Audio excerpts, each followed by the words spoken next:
The Velveteen Rabbit by Marjorie Williams. Illustrated by David Jorgensen.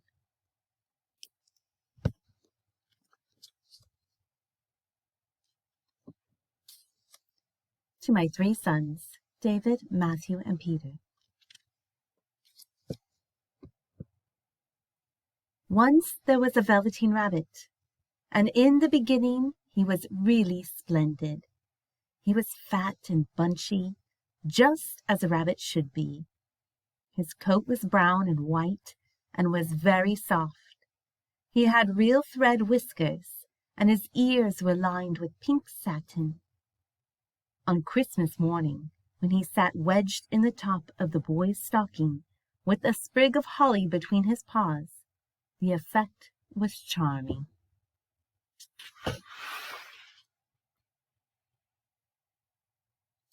Of course, there were other toys that Christmas, nuts and oranges, and a toy engine, and chocolate almonds, and a clockwork mouse.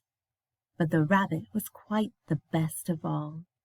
For at least 2 hours the boy loved him, and then aunts and uncles came to dinner, and there was a great rustling of tissue paper and an unwrapping of parcels, and in the excitement of looking at all the new presents, the Velveteen Rabbit was forgotten.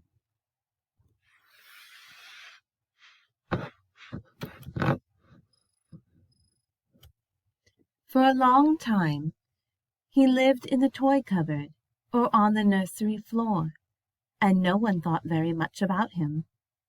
He was naturally shy, and being only made of velveteen, some of the more expensive toys made fun of him. The mechanical toys, like the model train, were very stuck up and boasted that they were real.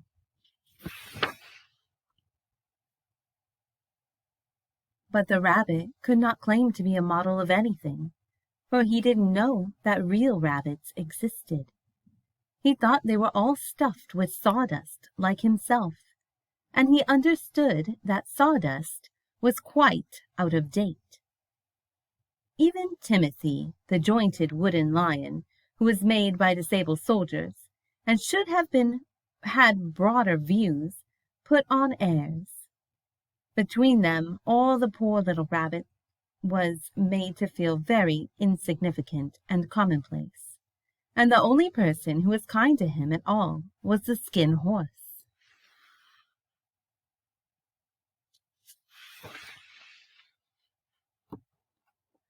The Skin Horse had lived longer in the nursery than any of the others. He was so old that his brown coat was bald in patches and showed the seams underneath, and most of the hairs in his tail had been pulled out to string bead necklaces. He was wise, for he had seen a long succession of mechanical toys arrive to boast and swagger, and by break their mainsprings and pass away. He knew that they were only toys, and would never turn into anything else. For nursery magic is very strange and wonderful, and only those playthings that are old and wise and experienced, like the Skin Horse, understands all about it. "What is real?" asked the rabbit one day. "Does it mean having things that buzz inside you and stick out handle?" "Real isn't how you are made," said the Skin Horse. "It's a thing that happens to you. When a child loves you for a long, long time, not just to play with, but really loves you, then you become real." "Does it hurt?" "Sometimes." For he was always truthful. When you are real, you don't mind being hurt.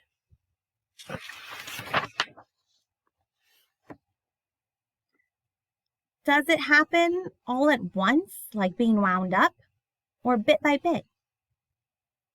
"It doesn't happen all at once. You become. It takes a long time. That's why it doesn't often happen to people who break easily, or who have sharp edges, or who have to be carefully kept.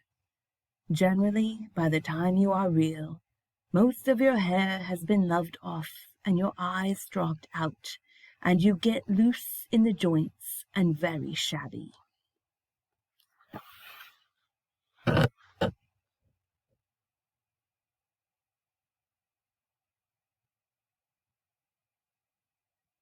But these things don't matter at all, because once you are real, you can't be ugly, except to people who don't understand. I suppose you are real? And then he wished he had not said it, for he thought the Skin Horse might be sensitive. But the Skin Horse only smiled. The boy's uncle made me real. That was a great many years ago. But once you are real, you can't become unreal again. It lasts for always. The rabbit sighed. He thought it would be a long time before this magic called real happened to him. He longed to become real, to know what it felt like, and yet the idea of growing shabby and losing his eyes and whiskers was rather sad. He wished that he could become it without these uncomfortable things happening to him. There was a person called Nana who ruled the nursery. Sometimes she took no notice of the playthings lying about, and sometimes, for no reason whatsoever, she went swooping about like a great wind and hustled them away in cupboards. She called this tidying up, and the playthings all hated it, especially the tin ones. The rabbit didn't mind it so much, for wherever he was thrown, he came down soft. One evening, when the boy was going to bed, he couldn't find the china dog that always slept with him. Nana was in a hurry, and it was too much trouble to hunt for china dogs, and seeing that the toy cupboard door stood open, she made a swoop. "Here, take your old bunny. He'll do to sleep with you." That night, and for many nights after, the Velveteen Rabbit slept in the boy's bed. At first he found it rather uncomfortable, for the boy hugged him very tight, and sometimes he rolled over on him, and sometimes he pushed him so far under the pillows that the rabbit could scarcely breathe. And he missed his talks with the Skin Horse during those long moonlit hours in the nursery, when all the house was silent. But very soon he grew to like it, for the boy used to talk to him and made nice tunnels for him under the bedclothes, and they had splendid games together in whispers. And when the boy dropped off to sleep, the rabbit would snuggle down close under his warm chin and dream, with the boy's hand clasped close around him all night long. And so time went on, and the little rabbit was very happy, so happy that he never noticed how his beautiful velveteen fur was getting shabbier and shabbier, and his tail was coming unsewn, and all the pink rubbed off his nose where the boy had kissed him. Spring came, and they had long days in the garden, for wherever the boy went, the rabbit went too. He had rides in the wheelbarrow and picnics on the grass, and lovely fairy huts built for him under the raspberry canes behind the flower border.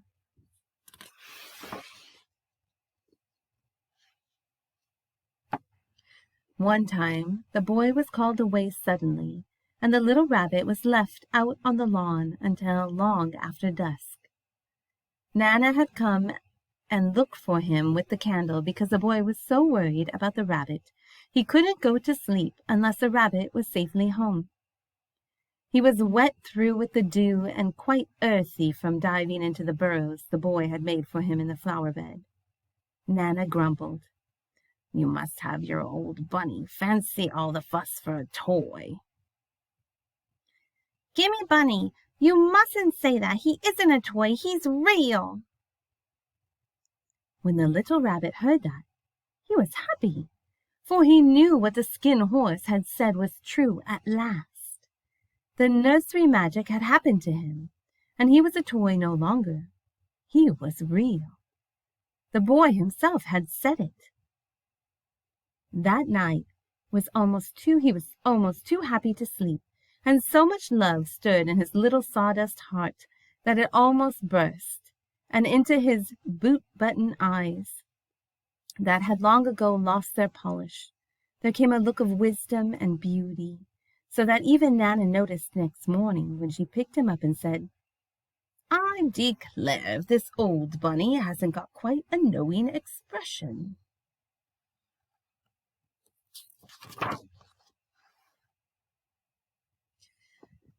That was a wonderful summer. Near the house where they lived there was a wood, and in the long June evenings the boy liked to go there with the Velveteen Rabbit to play. And each day, before the boy wandered off to pick flowers or play at brigands among the trees, he made the rabbit a little nest among the bracken. He was a kind-hearted little boy, and he liked Bunny to be comfortable. One evening the rabbit sitting there alone watching the ants. Suddenly he saw two strange beings creep out of the tall bracken near him. They were rabbits like himself, but quite furry and brand new. They must have been very well made, for their seams didn't show at all, and they changed shape in a queer way when they moved. One minute they were long and thin, and the next minute fat and bunchy, instead of always staying the same like he did. They stared at him, and the little rabbit stared back, and all the time their noses twitched. "Why don't you get up and play with us?" one of them asked. "I don't feel like it," said the rabbit, for he didn't want to explain that he had no clockwork.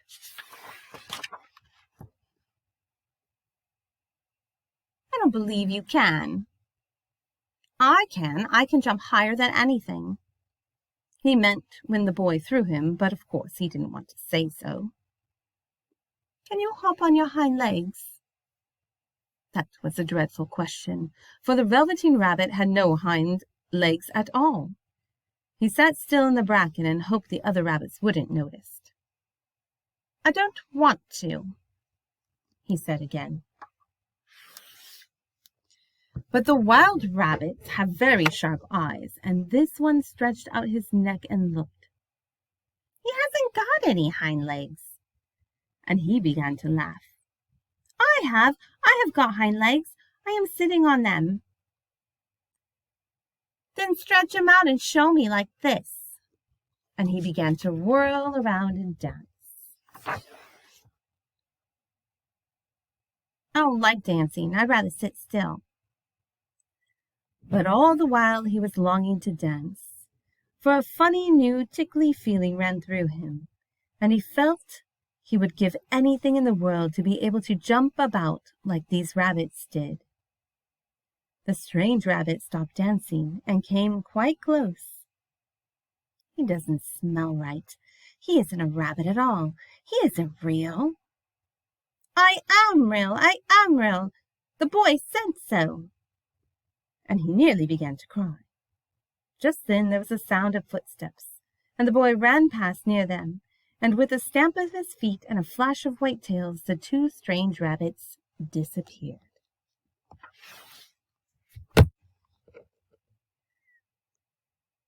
"Come back and play with me. Oh, do come back. I know I am real." But there was no answer. The Velveteen Rabbit was all alone. "Oh dear, why did they run away like that? Why couldn't they stay and talk to me?" For a long time he sat very still, watching the bracken and hoping that they would come back. But they never returned. And presently the sun sank lower, and the little white moths fluttered out, and the boy came and carried him home. Weeks passed, and the little rabbit grew very old and shabby, but the boy loved him just as much. He loved him so hard that he loved all his whiskers off, and the pink lining to his ears turned gray. He even began to lose his shape, and he scarcely looked like a rabbit any more, except to the boy. To him he was always beautiful, and that was all that the little rabbit cared about. He didn't mind how he looked to other people, because the nursery magic had made him real, and when you are real, shabbiness doesn't matter. And then one day the boy was ill. His face grew very flushed, and he talked in his sleep, and his little body was so hot that it burned the little rabbit when he held him close. Strange people came and went in the nursery, and a light burned all night, and through it all the little Velveteen Rabbit sat guard and never stirred. It was a long, weary time, for the boy was too ill to play, but he knew that the boy needed him.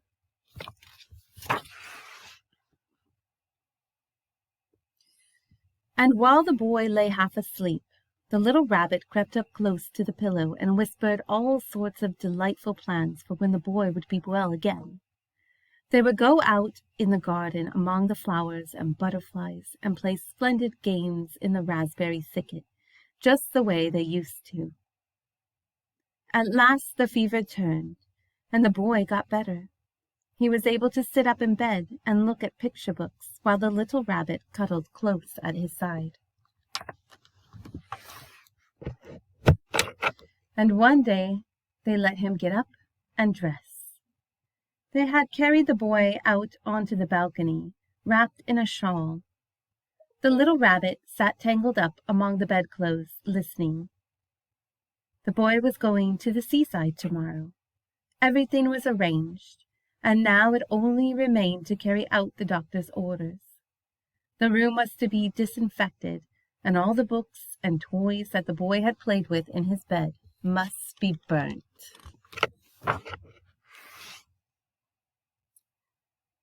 "Hooray!" thought the little rabbit. "Tomorrow we shall go to the seashore." Just then Nana caught sight of him. "How about this old bunny?" "That," said the doctor, "why, it's a mass of scarlet fever germs. Burn it at once." "What nonsense! Get him a new one. He mustn't have that any more." And so the little rabbit was put into a sack with the old picture books and a lot of rubbish, and carried out to the end of the garden behind the fowl house. That was a fine place to make a bonfire, only the gardener was too busy just then to attend to it. He had the potatoes to dig and the green peas to gather, but next morning he promised to come quite early and burn the whole lot.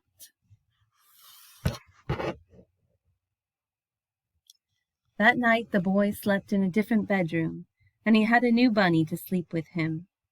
It was a splendid bunny, all white plush, with real glass eyes. But the boy was too excited to care very much about it, for tomorrow he was going to the seashore, and that in itself was such a wonderful thing that he could think of nothing else.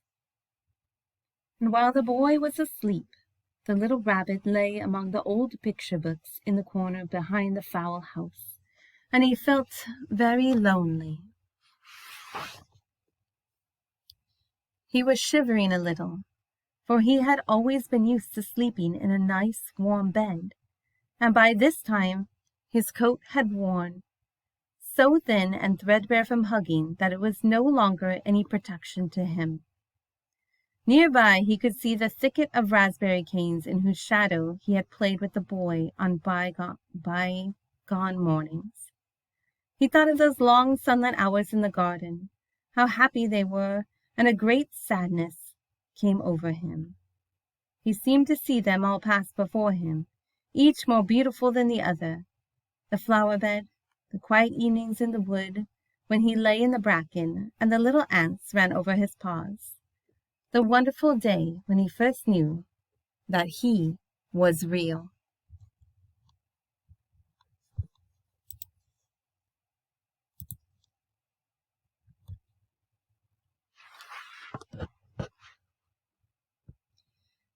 And he thought of the Skin Horse, so wise and gentle, and all that he had told him.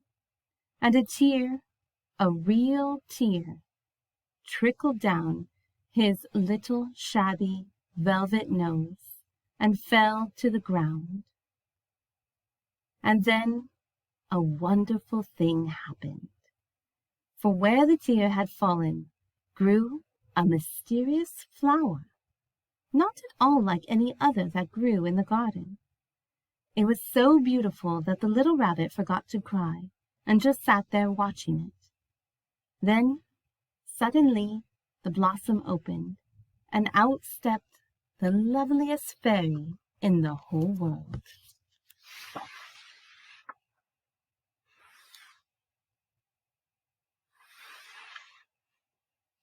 She came close to the little rabbit and gathered him up in her arms and kissed him on his velveteen nose that was all damp from crying. "Little rabbit, don't you know who I am?" The rabbit looked up at her, and it seemed to him that he had seen her face before, but he couldn't think where. "I am the nursery magic fairy. I take care of all the playthings that the children have loved. When they are old and worn out and the children don't need them any more, then I come and take them away with me and turn them into real." "Wasn't I real before?" "You were real to the boy because he loved you. Now you shall be real to everyone." And she held the little rabbit close in her arms and flew with him into the wood. It was light now, for the moon had risen. All the forest was beautiful, and the fronds of the bracken shone like frosted silver. In the open glade between the tree trunks, the wild rabbits danced with their shadows on the velvet grass. But when they saw the fairy, they all stopped dancing and stood round in a ring to stare at her. "I've brought you a new playfellow. You must be very kind to him and teach him all he needs to know in Rabbit Land, for he is going to live with you forever and ever." And she kissed the little rabbit again. "Run and play, little rabbit."